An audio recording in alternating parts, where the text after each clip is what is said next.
I swag, I cook, I swag, I cook, I swag, I cook, I swag, I cook, I chef, I chef, I chef, I chef, I chef, I chef, I chef, I chef, I swag, I swag, I swag, I swag. Welcome to Live in My Arsenal. I'm Max. He's Ali.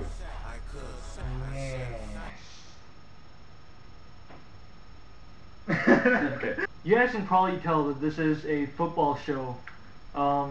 We'll be covering game highlights, transfer rumors for the week, and also just all around big news that's going on in this week. So we're only two guys, so we can't actually watch all the games, and we'll do our best to cover the important games, and we'll also give the final scores for all the other games that are going on in that day.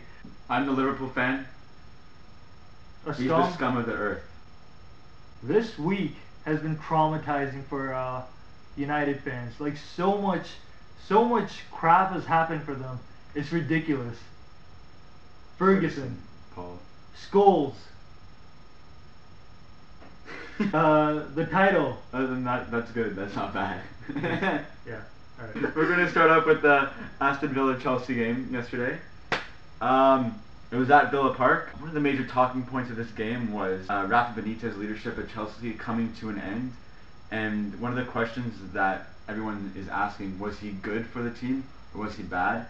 And I'd like to say it was nice to see a John Terry start for once, because it is rumored that he might be leaving, even though he does have 1 year left on his contract, and it is his decision. It actually sucks how Lampard and Terry may leave in the same season. I think Lampard might get offered another contract after Probably. his 2 goals yesterday. Yeah. But John Terry is questionable on getting another contract deal. So we're going to start off with the first major point in the game, which was 14 minutes in, when Benteke went around Cahill and slipped a pass check on his near post. After the Benteke goal, all of Villa Park basically went crazy, and there was a lot of momentum going forward from Aston Villa, and it was looking very shaky for Chelsea. After this, Chelsea decided that, you know, we're losing to Aston Villa. We better get our crap together right now. And they really exposed Aston Villa in the back four, and Ba ended up getting through the back four, and it was Ba and Guzan one-on-one, and Guzan denied Ba from a short distance. A major talking point in this first half was Benteke elbows Azpilicueta in the face, and he was shown a yellow, but should have been a red. We saw this in the Liverpool-Everton game last week, when Fellaini raised his elbow 3 times in that game, and the ref took note of none of that. So in some games you get nothing for that, some games you'll get a yellow, some games you'll get a red. Literally 5 minutes later, Benteke is denied a scoring chance by Terry. Terry's shown a yellow, should have been red. I think it should have been red. Benteke got around Ramirez. He just had half the pitch to run. Terry came up from behind, tripped him from behind, denied him the chance. I think it should have been a straight red, but obviously the ref disagreed. And then before the second half came to an end, in the 42nd minute, Ramirez sent off with 2 yellows. Chelsea down to 10 men before the half. Is Aston Villa going to come back in the second half and score another goal? Benteke sent off with the second yellow. Yeah.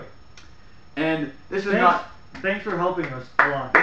It's appreciated. This to me is their turning point in the game. Though, wait, do you think he may have been sent off because someone from Chelsea got sent off before and the ref was just looking to balance the play?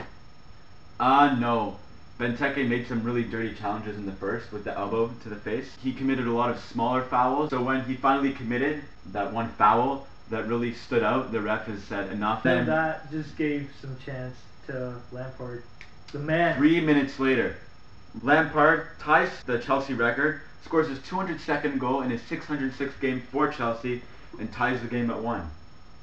In the 72nd minute, Cahill puts a ball in. Ba, this would have been a goal next year, but it was considered a no-goal because it literally, in 1 second, the ball crossed the line by a little.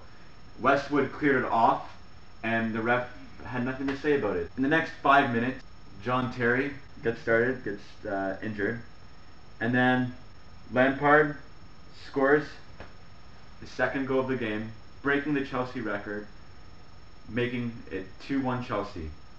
And then into stoppage time, another blow to Chelsea.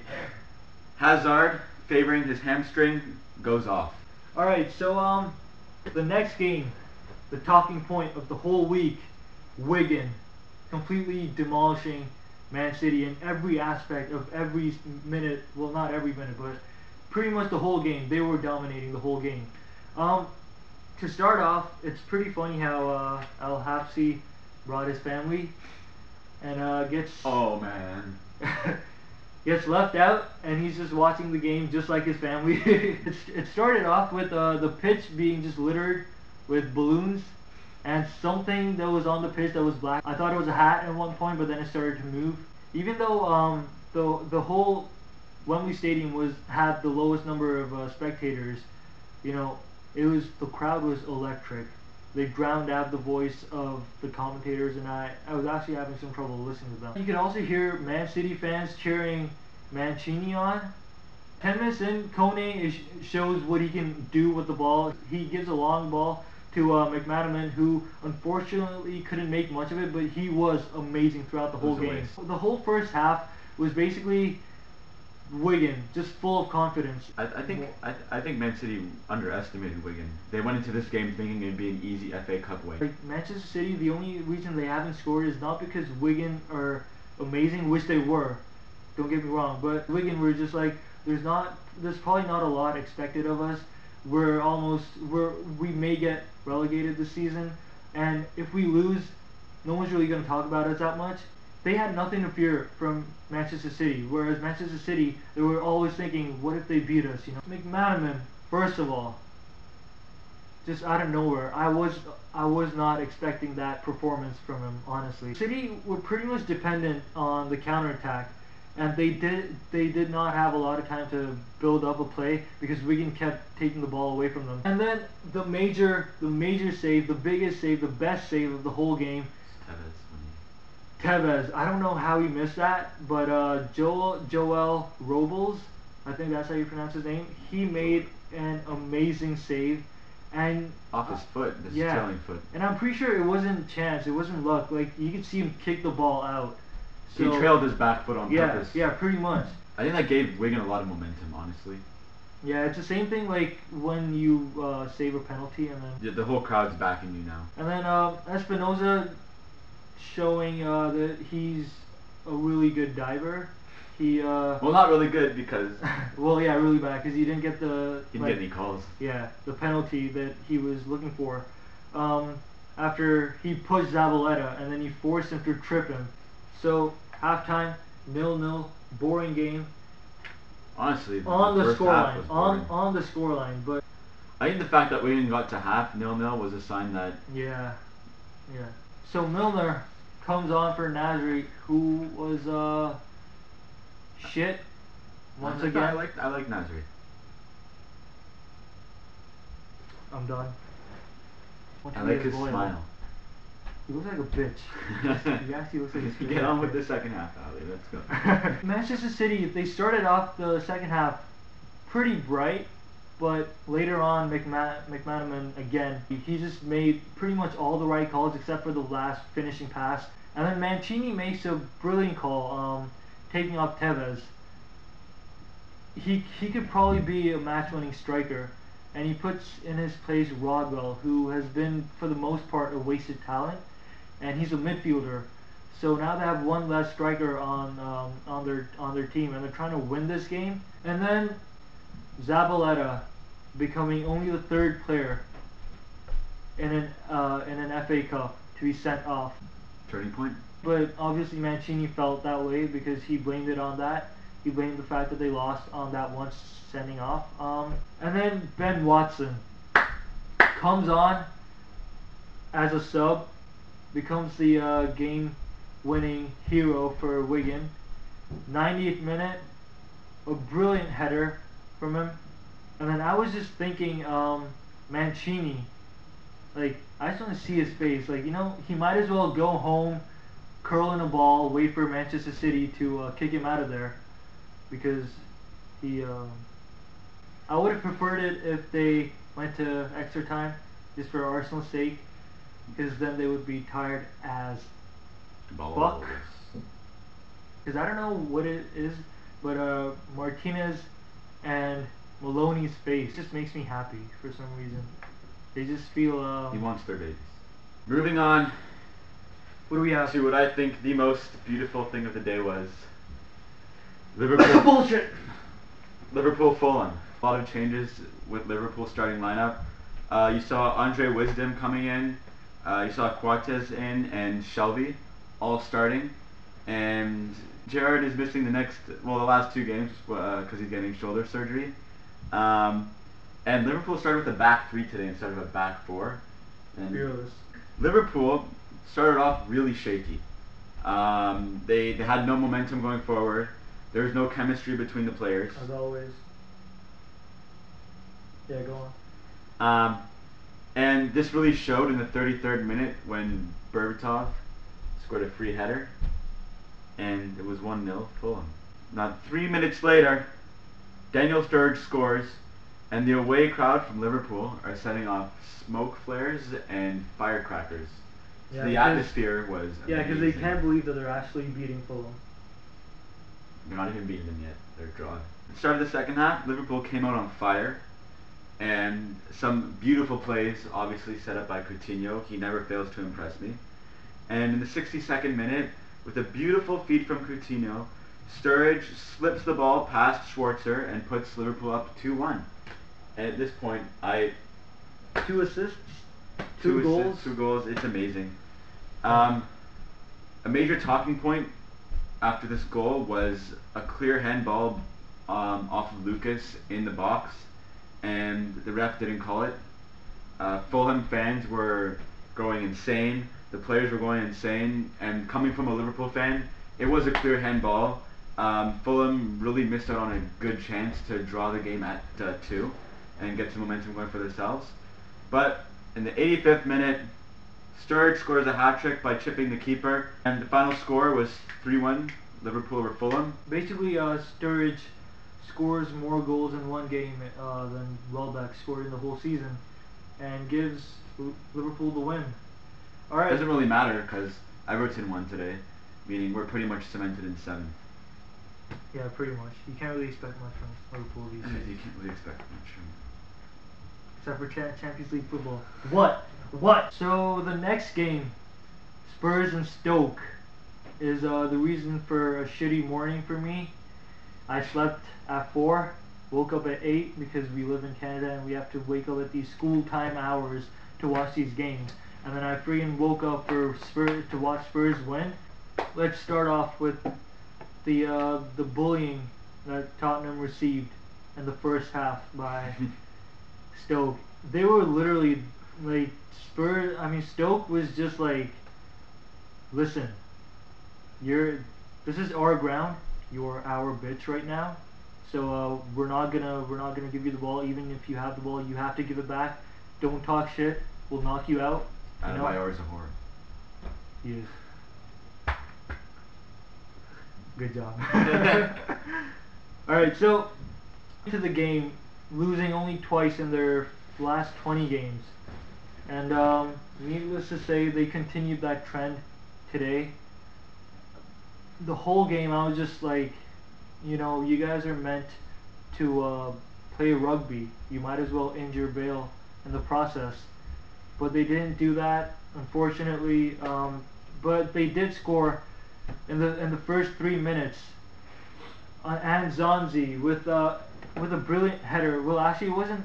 Actually, it was a brilliant header, but it was equally poor defending from Tottenham because I think they were too intimidated. They were just like, man, this guy has a mask. I'm not gonna, go near him. Masks really do that to people. Yeah. Torres. Dembaba. True. Yeah. So, and it's funny because right before the Schmelzer.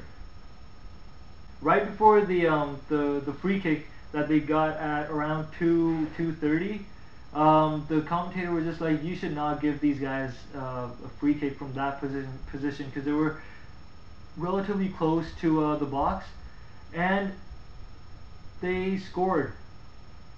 They scored. And they scored. Everyone, they scored. scored. So yeah, therefore they went 1-0 up because that's what happens when you score goals. You don't say. Yeah, but their defending was so bad, it actually reminded me of Arsenal before their balls dropped this season, and they actually started defending well. Alright, so the first 20 minutes were so eventful. We had a goal by Anzonzi. Then we had an almost screamer by Bale. Then Spurs trying to get into the game, and they started passing around, so the crowd keep chanting boring, boring, boring, and then it just really shows how difficult of a place it is to go over there and win, because they're just bullies, all of them, the crowd, the team. Their manager is probably one of the most animated people like on the sideline, so and then 20th minute, Dempsey scores a goal, but it was offside, and I was, it was a good start to my day. Unfortunately, that didn't last. The ball was in the air, and Tottenham players weren't even jumping up and down because they were just like, you know what, take the ball, just don't kill my family, please. Biro, don't get in my grill. Around almost halftime, Walker and Walters start beefing pretty much out of nothing. Biro, don't get in my grill. Then 40th minute, Begovic makes a good save from a free kick. 43rd minute, Charlie Adams gets booked. A few late scares for Spurs as Charlie Adams just shrugs Dempsey off. He gets around him. He passes the ball into the 6-yard box, and then they couldn't get anything away from him. And then they get a corner, and then they get another chance. But it still ended at 1-1 at halftime. All right, so right after the whistle, Charlie Adams, he couldn't get the ball. I don't know what he was doing. He was pretty much kicking the player down, and he gets a red card for it. Actually a second yellow card. Which equals into red card because 1 + 1 is 2. Yeah.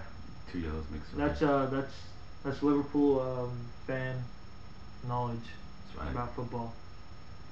Spurs couldn't do a lot about the game anyway, but then they scored a goal, and I switched off my laptop. Alright, so yeah, that was the game. 2-1 to Tottenham. Arsenal, Arsenal, Arsenal, Arsenal, Arsenal. Anyway, moving on to the next game. The next game being Newcastle and QPR. Newcastle made a win. They do. Alright, so yeah, Newcastle, they start off a bit shaky, and then this whole game pretty much was what you would expect from two bottom tier teams. There were patches in which they both played well. There were patches in which they both played, you basically would laugh at them the way they gave away the ball. Newcastle's showing what they can do right from the start as QPR go up in 12 minutes. That was a big blow for Newcastle, because they're going to this game. Yeah, they know they have to win. They know they're going up a side that's already been relegated. Yeah, if they don't win against them, then they don't deserve to be in this league. Loic Remy, penalty kick. It's how he does what he does when he does it. When he does it. When he does it.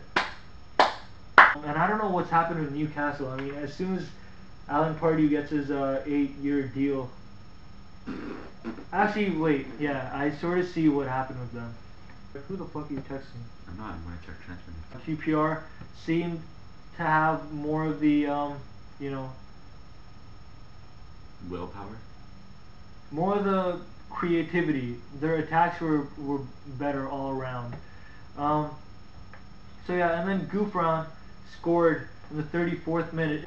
Basingwa, I don't know what happened to him. I mean, he was playing at the top of his game for like the first 10-15 minutes, and then right after being like, he throws his body in the way of a shot, and he becomes a hero then and there. And then about like 5 to 10 minutes later, he starts getting booed by his own fans, and I mean, he's pretty stupid to pull the shirt in the box, even though no one appealed for it. The ref still gave it, and then Ben Arfa, he scores that penalty kick. No goalkeeper could do anything about that. It was brilliantly placed. So after halftime, Fabio comes on for Basingwa. Alright, so a lot of funny shit happens in this game. For one, Traore back passes to Green, and he picks it up.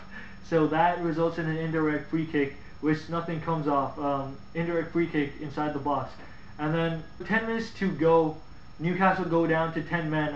Rob Elliott is, again, he's a dumbass because he holds the ball, he catches the ball, and then he jumps outside of the box, and he's just like, I'm just gonna stroll like subtly back into the box. But he actually, the ref saw him, and he got sent off. Newcastle thankfully retained their lead of 2-1, and then they won the game. And now all the pressure is on Wigan now that they're traveling to the Emirates. We're going to give a final recap of the other games and the scores. First of all, what happened in the Everton game? Everton won 2-0 against West Ham. How do you feel? Especially since it was David Moyes' last game. He still has one more game, but I feel that if Everton lost and Liverpool won, there was still a chance Liverpool could have finished top 6, but it's not going to happen now. We're cemented in 7th. So obviously I'm going to be disappointed, but I shouldn't have expected Everton to lose to West Ham anyways. That's true. West Brom go down 4-0 to Norwich, and I'm sure that's a surprise for everyone. Yes, Norwich also needing a win. So I know, like you're seeing all these teams that have a chance of being relegated really pushing to have a spot in the EPL next year. It sucks for Arsenal and Wigan, honestly. So yeah, Snodgrass scores in 25th minute. Grant Holt scoring in an empty net. An own goal by Gareth McCauley and Johnny Howson with a 25-yard curler in stoppage time. So and then apart from that, Sunderland. Southampton. 1-1. Very boring. Yep. Philip Bardsley, 68th minute. Jason Ponchon. 76th minute. And yeah, that's all. Final United Swansea game. 2-1 United. Ferdinand with his first goal in 5 years scores to put United ahead in the 87th minute. I got chills, sadly, watching Sir Alex Ferguson lift up the League Cup. Being an Arsenal fan and the rivalry that the two teams have had, I don't know why I was sad too, but in some way I was happy that he left, because now I can finally appreciate the genius that is Sir Alex Ferguson. You know, it's sad for more than one reason that Sir Alex Ferguson is leaving. It's also, I mean, a legend when he leaves a sport that, you know, he's helped build over the past almost 30 years. It's sad, but also it's sad to see, you know, the millions of United fans go away with them. Apart from Van Persie lifting the trophy, I was like, I pretty much just put my thumb on his face the whole time on my screen because I didn't want to see his face. And I don't know, seeing Sir Alex Ferguson retire and lift his trophy and a win at Old Trafford, I did not feel bad about that. Also now that he's retired. Also seeing Paul Scholes going.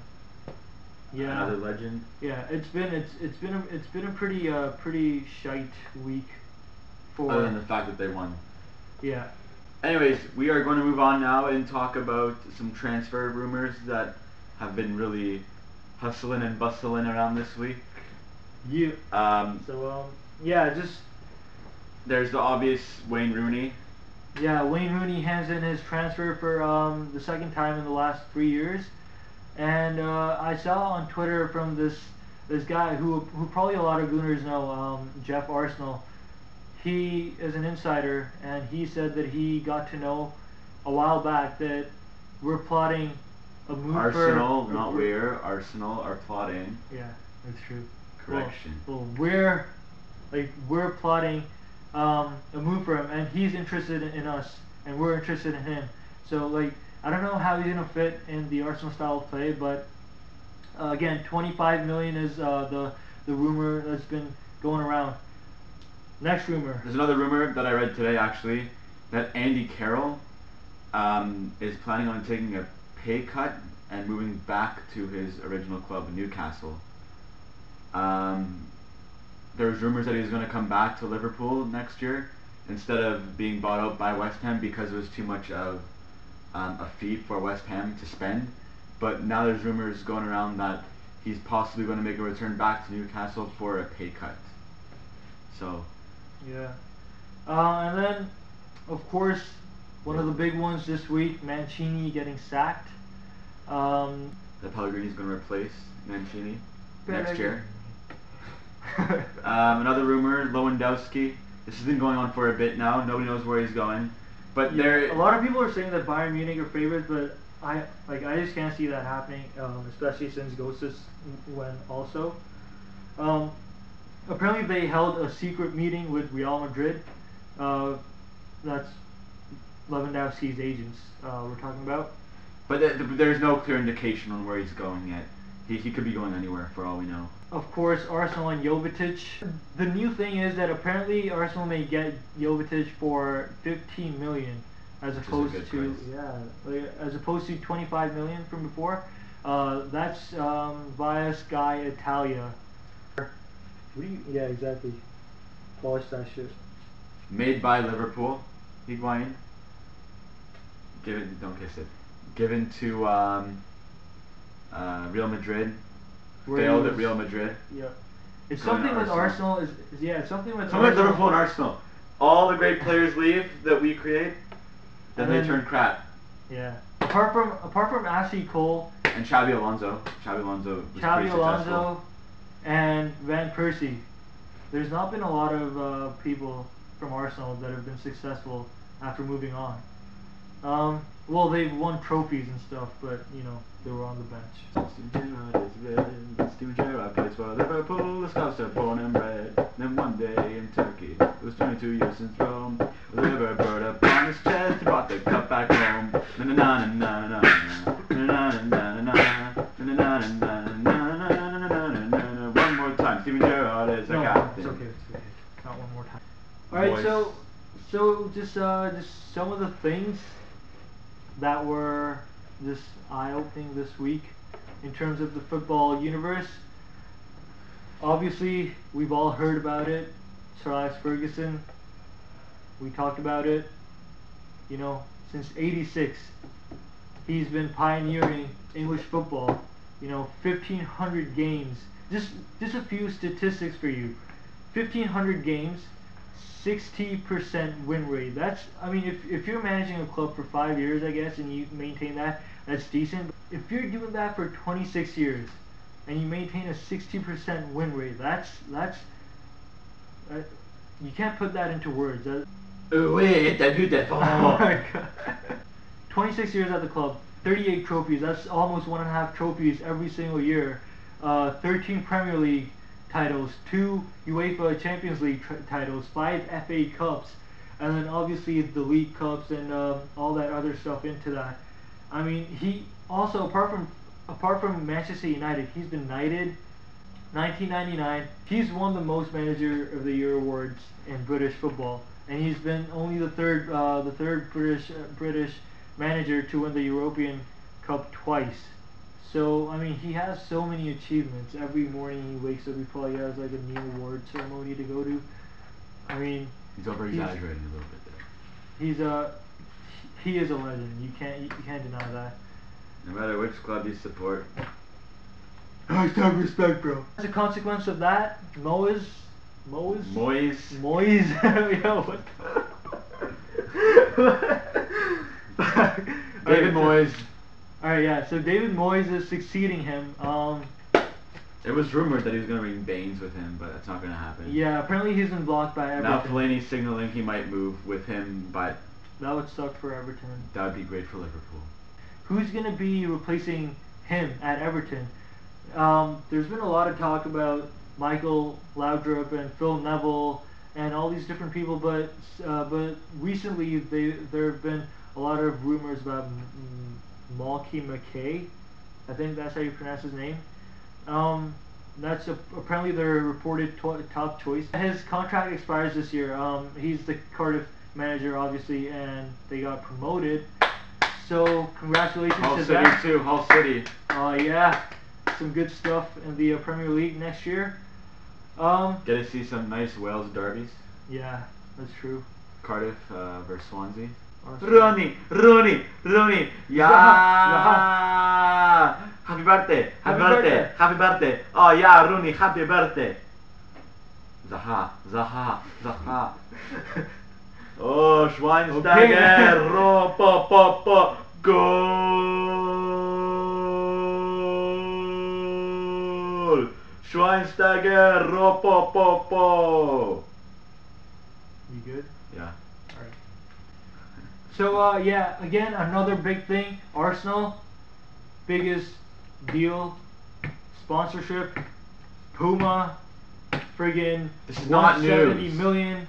This is not news. What are you saying, yo? What are you like, yo? It's okay because we broke your record, you know, by a lot. So we have like 34 million more to spend every year. Hopefully that's not going to go towards reducing our debt and actual players. Oh, when the Spurs go marching. Shut the. So that's what happened this week. We're probably Yeah, going to do a that's- segment again on Wednesday, specifically talking about the Arsenal Wigan game because both teams need a win. How do we end this video?